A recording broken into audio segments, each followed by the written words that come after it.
Ang aking munting papswerte. Mahilig po ako guys sa mga ganito guys. Mahilig po talaga ako sa mga green nga halaman guys. Ito po yung aking libangan. Ito po guys ay yumayango lang siya pag may ilaw. Pag walang ilaw ay hindi siya yumayango. Kasi ano yung tawag nito? Solar kasi siya. Pag walang ilaw, hindi siya gumagalaw. Pero ito guys, battery po ito guys. Kaya walang tigil yan, walang pahinga. Yan po guys ang aking golden tree guys na puno guys. Ayan guys, ang aking golden tree. Kuan po na, ano yan siya guys? As in, plastic po siya guys. Ito po guys is true.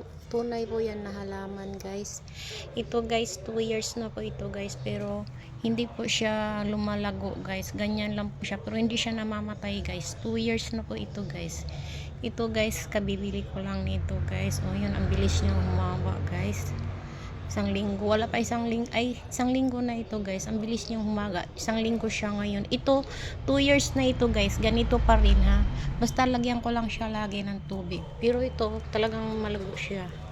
Ito guys is plastic ito. Plastic, mahilig ako sa mga gold guys. So ito po guys, pera po yan guys. Bali ito po yung barya ng Taiwan guys. 50 inti po yan guys. So aking mga gold bar guys, ito lang po ang aking libangan guys. Pag ganitong mga OFW, pag nalulungkot, dito lang po ako naglilibang sa aking kwarto guys. So ano pa ba, ito po yung mga pamahiin ko guys.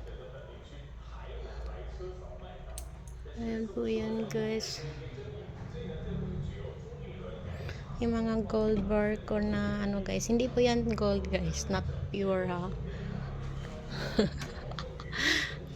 Ano po yan guys, hindi, matagal na po ito guys, ang mga 4 years na po yan guys, pero pinupunasan ko lang po yan siya guys, hindi po siya nag-iiba ng kulay. Ito matagal na rin po ito guys, 2 years na rin po ito, pinupunasan ko lang po siya guys. Yellow tree. So guys, ito lang po ang aking libangan guys. Pag matutulog na po guys, inaayos ko po yan guys. Alam mo mga OFW guys, ay natatakpan ng aking